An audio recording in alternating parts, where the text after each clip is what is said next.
If you've been to Quarantina Street lately, you've no doubt noticed something different, a new street surface. But these new pavers are more than just an aesthetic upgrade. They are a low-tech way to treat pollution in stormwater runoff and a powerful new tactic in the city's sustainability program.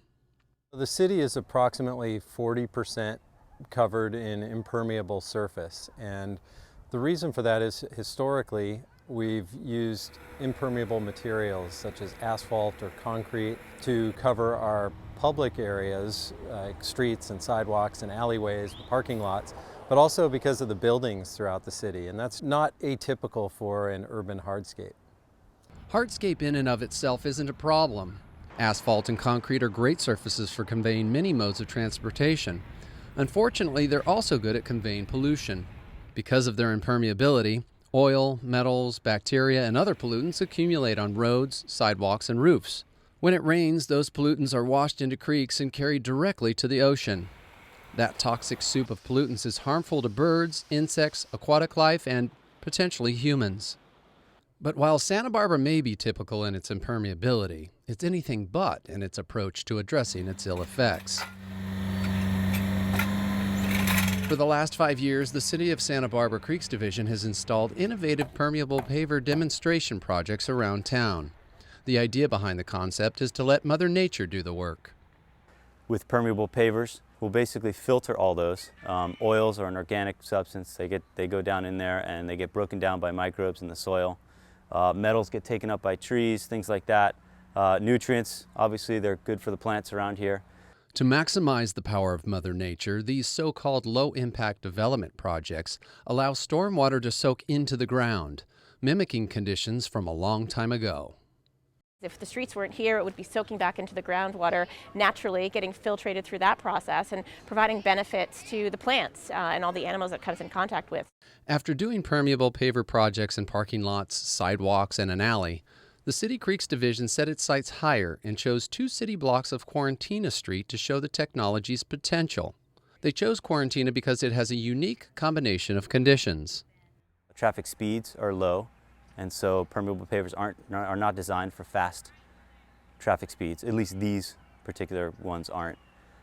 And also, we had a street here that had issues with the asphalt because the tree roots here would get up underneath the asphalt and grow and really uplift it.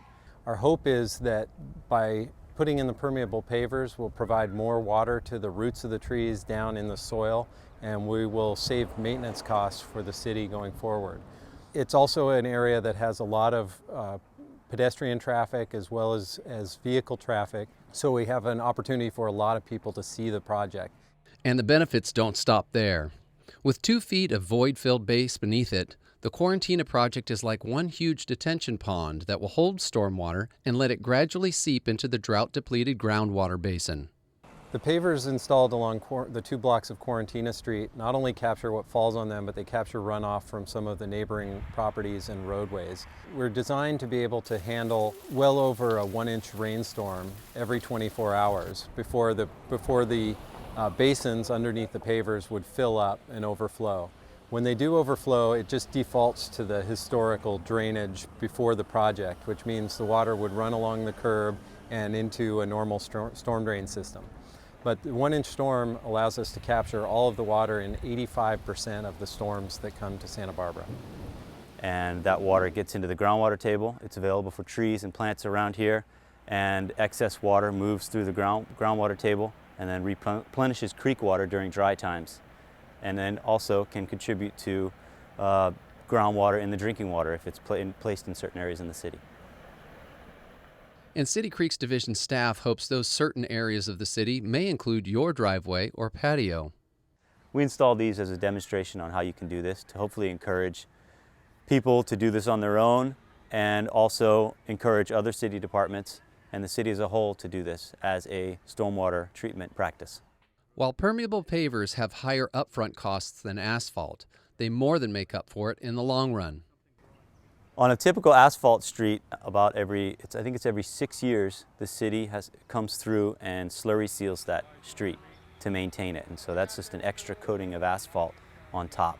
Permeable pavers, once they're put down, they don't need any other coating or extra seals or anything like that. And they're expected to last 60, 80 plus years. And additionally with asphalt, every about 25 or 30 years, it has to be ground down and then re-asphalted altogether, and then possibly new base added and things like that. The life of the pavers, you would go through at least 2 cycles of that with asphalt. Another benefit to consider with the maintenance is utility maintenance underneath the pavers. So when the city needs to go in and maintain utilities under the roadway, the crews can pull the pavers out and take the gravel out that's underneath them, do the utility maintenance, and then use those same materials and put them right back in place. The $1.4 million project was completed ahead of schedule and under budget, with 80% of the costs being paid for by grants. And this is where the benefits of voters passing Measure B back in 2000 come into play. It's a significant benefit not only for the matching funds that we need for the grants, but also our ability to maintain projects so that when grant managers come to look at our projects, they're always well maintained, and we're able to do that because we have that steady stream of revenue. Permeable pavers may not be appropriate for every street or sidewalk, but by providing attractive, effective, real-world examples like the Quarantina Street project, the City Creeks Division hopes more people will realize the power of permeability. It would be a good thing if we could capture all of the urban runoff from our streets and sidewalks and alleyways and treat that before it gets into the creeks and into the ocean. It's very, very difficult to do that at the end of the street. If we can do it through permeable pavers or permeable surface in the roadways and capture and treat it right on site, that's our best approach. This is an opportunity for us to look at stormwater as a resource as opposed to a waste stream. For more information about the Quarantina Permeable Paver project, you can go to santabarbaraca.gov/sustainability.